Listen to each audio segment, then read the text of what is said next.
Hello. Today I want to talk about the new song, Rich Men North of Richmond.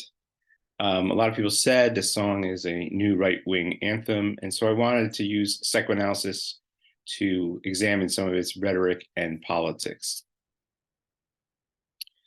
Um, First thing to point out is this song became a #1 hit like overnight. The song is done by someone named Oliver Anthony, who's relatively unknown.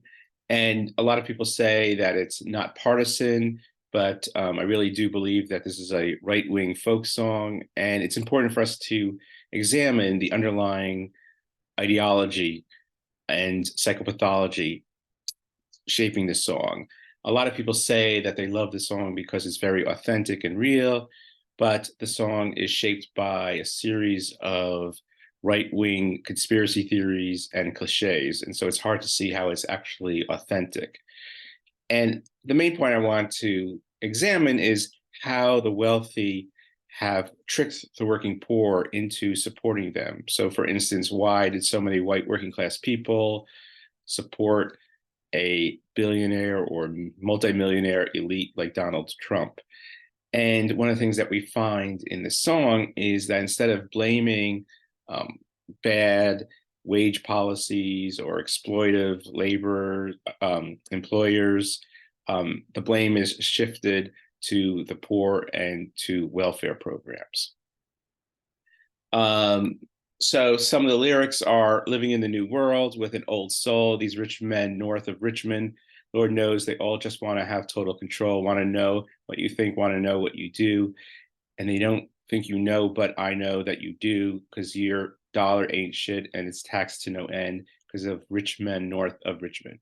So first of all, calling himself an old soul, there is a coded reference, you could say, to the Old South and this idea that we have to return to the past, perhaps return to before the Civil War, and we have to make America great again. It's important to know that Richmond was the capital of the Confederacy, and that there is within Southern culture often this desire to blame the North for what happened and to return to a time when there was slavery or when the South was empowered.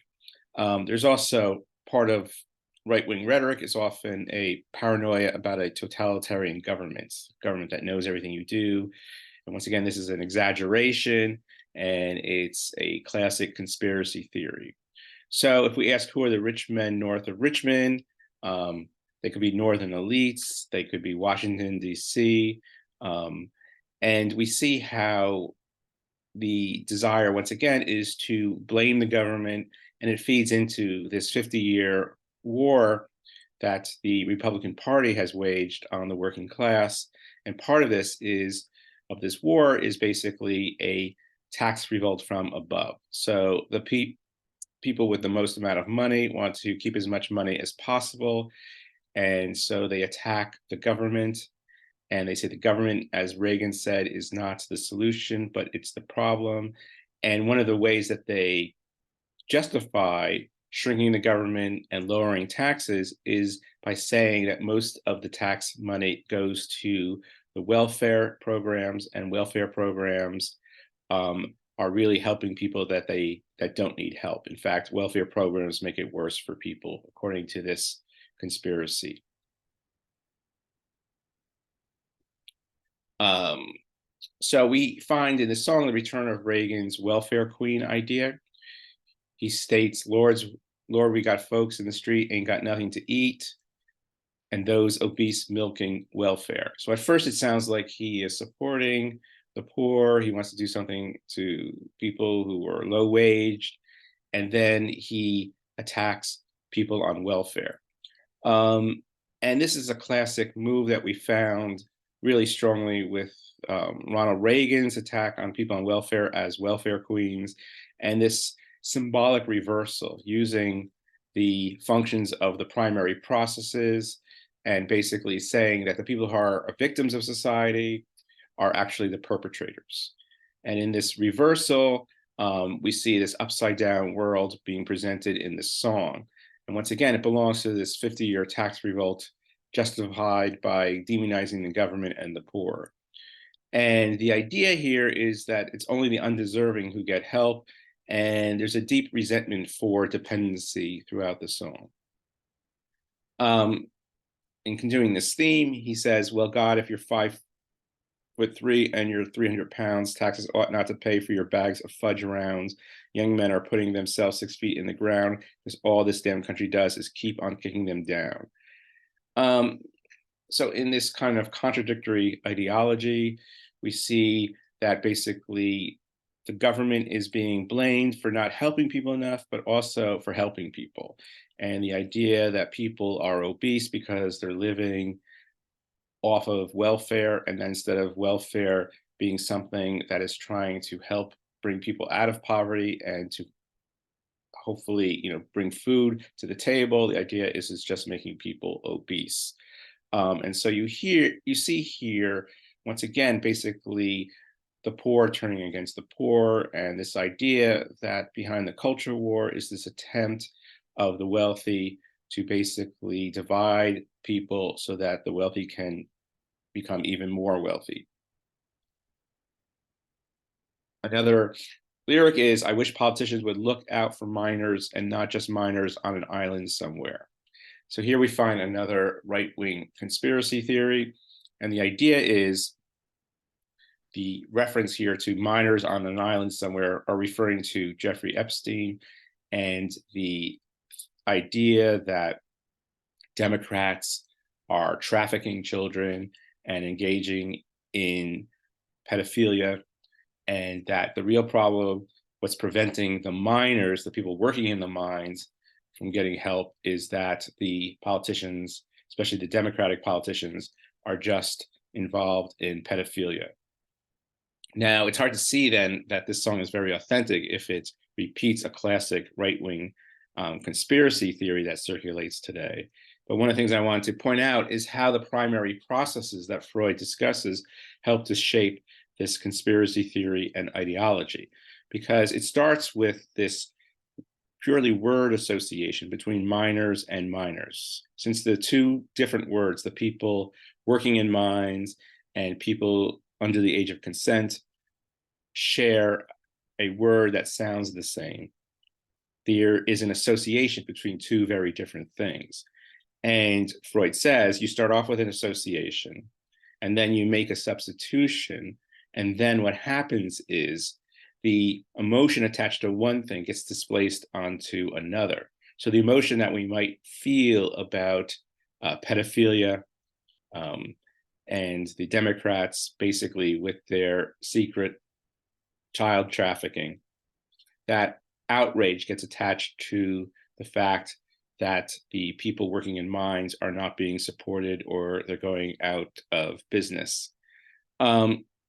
So many commentators, applaud the honesty and realness of this song, but it clearly repeats cliches and conspiracies. And so you have this idea that what's really going on is a sincere form of lying, something very similar to Donald Trump, who believes in his lies. And there's also this notion of fake authenticity.